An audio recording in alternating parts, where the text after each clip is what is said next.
बिस्मिल्लाहिर्रहमानिर्रहीम अस्सलाम वालेकुम। डोनाल्ड ट्रंप ने ये ट्वीट की है और ये बड़ी हैरान कर देने वाली ट्वीट है और इस वक्त पूरा वर्ल्ड देख रहा है ये होने क्या जा रहा है। ट्रंप ने कहा है कि इस वक्त बहुत बड़ा हमारे पास रियल चांस है कि मिडिल ईस्ट में कुछ ग्रेटनेस होने के लिए जा रही है। सबको ऑन बोर्ड ले लिया है, सब मुत्तफिक हैं और पहली दफ़ा ऐसा हुआ है। अब हम इसको मुकम्मल करने जा रहे हैं। अब जाहिर सी बात है उसका इशारा इसराइल की जानिब है, गजा की जानिब है।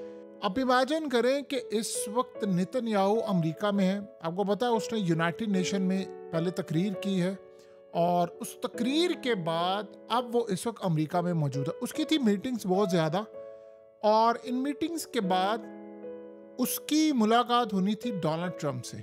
उसे किया क्या है कि अचानक ट्रंप ने ट्वीट की है और उसने सारी मीटिंग्स उसी वक्त कैंसिल कर दी है और सीधा डोनाल्ड ट्रंप से मिलने के लिए जा रहा है। अब इसराइली मीडिया ने क्या कहा है, अब जरा उसको पहले समझ लें और ये ट्रंप क्या करने जा रहे हैं, ये दो चीजों को क्लियरली समझ लें। हुआ ये है कि डोनाल्ड ट्रंप के दामाद इस वक्त मीटिंग में होंगे और नेतन्याहू, इजरायली मीडिया ये कह रहा है कि नेतन्याहू खुश नहीं है कि डोनाल्ड ट्रंप जो करने के लिए जा रहा है, गालिबन कोई डील फाइनलाइज होने के लिए जा रही है गजा की, और हो सकता है उस डील के तहत नेतन्याहू को ऑफर किया जाए कि बहुत सारी कंट्रीज आपको तस्लीम कर लेंगी और इस सूरत हाल में इसराइल की फ़ौज को ग्रेजुअली निकलना पड़ेगा, गजा छोड़ना पड़ेगा, वेस्ट बैंक छोड़ना पड़ेगा और वहाँ कोई इस्लामिक फोर्सेस आ जाएंगी और वहाँ पर उसको गजा को रीबिल्ड किया जाएगा। ऐसी कोई सूरत हाल नेतन्याहू ये मानने को तैयार नहीं है, किसी सूरत ये मानने को तैयार नहीं है। और इस सारे मामले पर अगर उसको लगा कि ट्रंप ने मेरी डेडलाइन क्रॉस कर दी है तो आप ये समझें ट्रंप का इक़्तिदार खतरे में आ जाएगा। अब देखिए दो चीज़ें आप अच्छी तरह समझ लें कि इसराइल वो मुल्क है जो डील करके भी मुकर जाएगा, जो डील करवाएगा उसको भी रास्ते से हटा देगा, बाद में भी सारा काम कर देगा। ये बात आप अच्छी तरह समझ लें। अब लेट से अगर वो नेतन्याहू को कह देता है कि भाई मेरे पास रास्ता एक है, अगर तुमने बात ना मानी तो हो सकता है मुझे मिडिल ईस्ट अपने अड्डे फारिग करवा दें सारे, तो तुम इस सूरत हाल के अंदर या तो इसको तस्लीम कर लो या मामला उसके बदले होगा ये कि कैदियों को भी रिहा कर दिया जाएगा, हमास की गवर्नमेंट भी वहाँ पर नहीं होगी, हमास की भी कुर्बानी दी जाएगी और बहुत सारी चीज़ें हैं। हमास इसके लिए तैयार भी होगी, ये बात आप ज़हन में रखिए, क्योंकि इस वक्त आप देखिए ना हमास ने जो हमला किया 7 अक्टूबर का, उसकी प्राइस फ़लस्तीनियों ने जाहिर सी बात है बहुत ज़्यादा पे की है। अगर आप देखें तो इस हमले के अंदर कामयाबी उनको बहुत ज़्यादा नहीं मिली। 2 लाख से ज़्यादा बंदा वहाँ पर मार दिया है। ऑफिशियली तो कहते हैं 70,000, लेकिन नंबर ज़्यादा है और 20-22 लाख लोग दरबदर हो गए हैं। खाना नहीं, वहाँ पर कोई चीज़ नहीं है, पूरा गजा बिल्कुल नेस्तो नाबूद हो चुका हुआ है। और इस सूरत हाल में अब तो मामला सामने आ गया कि नेतन्याहू ने सिक्योरिटी खुद उठाई थी। अब अगर यहाँ पर इस सारे मामला के बाद हमास को कहा जाता है आप चले जाएं और कोई इस्लामिक कंट्रीज आ जाए, उनकी फौज आ जाए, सब मिलकर को गवर्नमेंट बना ले, लोग वापस आ जाए, असल में लोग वापस आ जाएं, ये बहुत बड़ी बात होगी। क्योंकि इसराइल इस वक्त आइसोलेट है दुनिया के अंदर।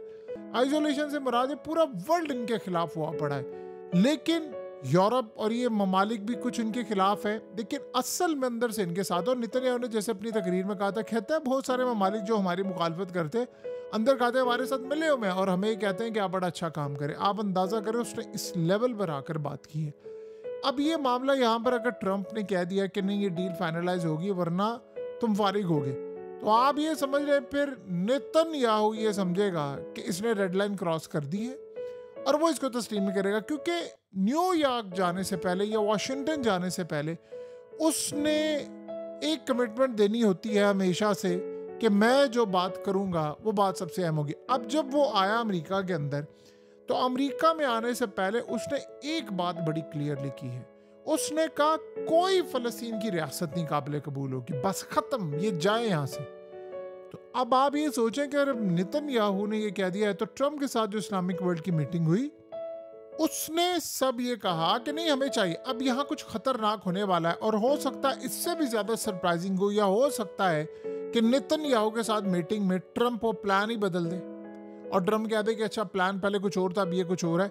नेतन्याहू अब ये कहने के लिए क्या है कि मैं ये तस्लीम नहीं करूंगा। अब देखना ये है कि मामला कितना खतरनाक है, क्योंकि ट्रंप ने कहा है आज से पहले कभी हमने तस्लीम नहीं किया। अब आज से पहले जो चीज़ नहीं हुई वो तो फिर दो ही हो सकती हैं कि इसराइल को कभी किसी ने तस्लीम नहीं, जिनमें मालिक ने किया वो तस्लीम कर ले, और इसराइल को तस्लीम करने के बाद अब फ़लस्तीन वाला मामला ये हो कि इसराइल की फ़ौजें ऐसा ऐसा यहाँ से निकल जाएं और बाकी सारे आ जाए। अब सवाल ये है कि उसकी गारंटी कौन देगा? क्या गज़ा के लोग वापस आएंगे और क्या गज़ा को रीबिल्ड किया जाएगा, हैंड ओवर किया जाएगा? क्या प्लान होगा, क्या मामला होगा? गज़ा जंग अगर बंद करवा दे पूरी तरह, इसराइल की फ़ौजें वापस चली जाए, चले हमास भी वहाँ से निकल जाए, तो आप ये समझिए कि ट्रंप को दुनिया फिर हीरो के तौर पर ही याद रखेगी कि भाई गज़ा बचा ले। देखिए इस वक्त की हालत ये है, something is better than nothing. जब आपके दो नुकसानात हो रहे हो तो छोटा नुकसान आप कबूल कर रहे हो, और वो ये है कि अगर इसराइल की फ़ौजें यहाँ से निकल जाती हैं और ये जंग बंदी हो जाती है तो हमास का यहाँ से चले जाना भी काबिल कबूल हो जाएगा। यानी अगर वो नहीं होते, लेकिन लोग वापस आ जाते हैं, 20 लाख लोग वापस आ जाते हैं, उनको घर मिल जाता है और वो रहने लग जाते हैं, और कोई गारंटी हो जाती है, इस्लामिक फोर्स आ जाती है कि इसराइल दोबारा हमला नहीं करेगा, उसके बदले अगर हमास को जाना पड़े तो शायद लोग एक्सेप्ट नहीं करेंगे, पूरी तरह एक्सेप्ट कर लेंगे, थोड़ा नहीं एक्सेप्ट करें, वो कहेंगे ठीक है, और हमास भी एक्सेप्ट कर लेगी कि भाई इस चक्कर में। आपको पता है कि जब 7 अक्टूबर का हमला हुआ था तो उसके बाद 2 दिन के बाद इजराइल ने फैसला कर लिया था कि हमने अब पूरा ग्राउंड पर फौजें उतार कर ऑपरेशन करना है। हमास को पता था कि ऑपरेशन होगा तो गजा पूरा खंडर हो जाएगा। उन्होंने ऑफर किया हम सारे कैदियों को रिहा कर देते, इसराइल की फौज ऑपरेशन ना करे। इसका मतलब है कि उन्होंने ये कैलकुलेशन नहीं करके रखी हुई थी कि यहाँ तक भी मामला हो सकता है। तो ये जो सूरत हाल अब पैदा हो गई थी, उसके बाद वो यहाँ तक पहुंचे। अब उनके लीडरों से जब पूछा गया कि क्यों हुआ, तो वो कहते हैं हमारे पास क्या ऑप्शन था।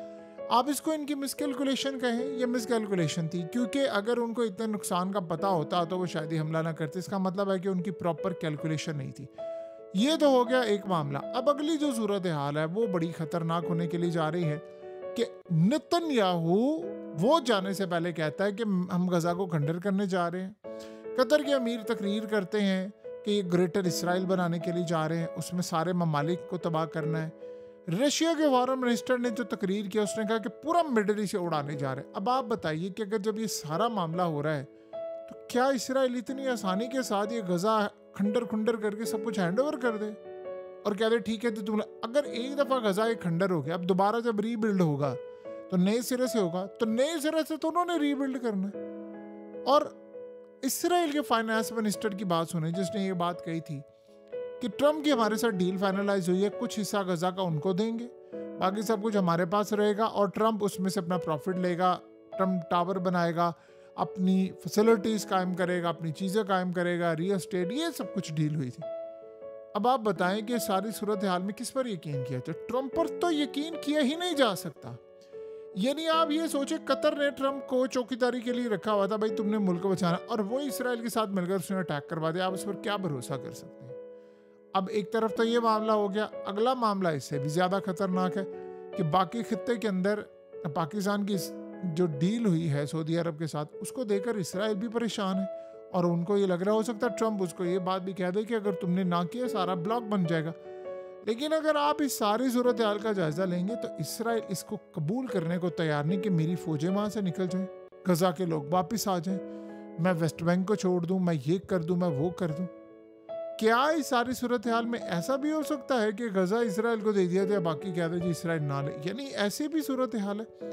कुछ नहीं कहा जा सकता, लेकिन कुछ बड़ा खतरनाक होने वाला है। और अगर ट्रम्प जो भी फैसला करेगा, ये बात आप ज़हन में रखिएगा, वो सिर्फ इसराइल के मफाद में होगा। बज़ाहिर अगर वो लग भी रहा हो कि ठीक गजा के लिए, मुसलमानों के लिए, ये वो, उसने आज से कोई फैसला ही नहीं किया। आप देखें ना, ईरान के प्रेसिडेंट वो कहते हैं कि ये लोग फिर साजिश कर रहे हैं, ये फिर कुछ काम करने की कोशिश कर रहे हैं।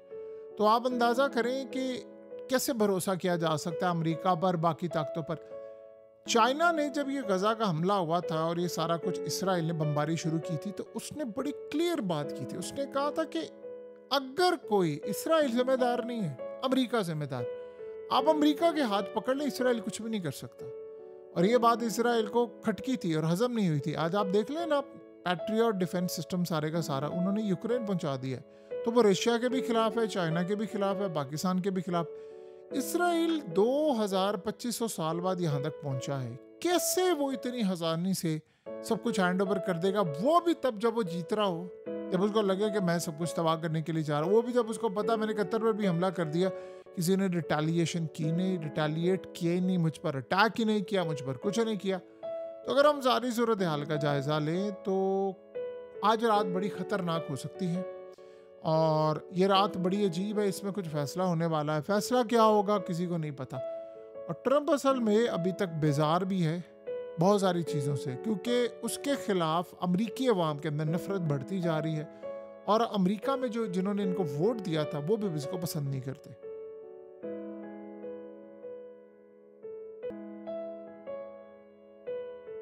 हकीकत टीवी को सब्सक्राइब करना मत भूलें, वीडियो को लाइक करें, शेयर करें और कमेंट सेक्शन में अपनी राय का इजहार ज़रूर करें।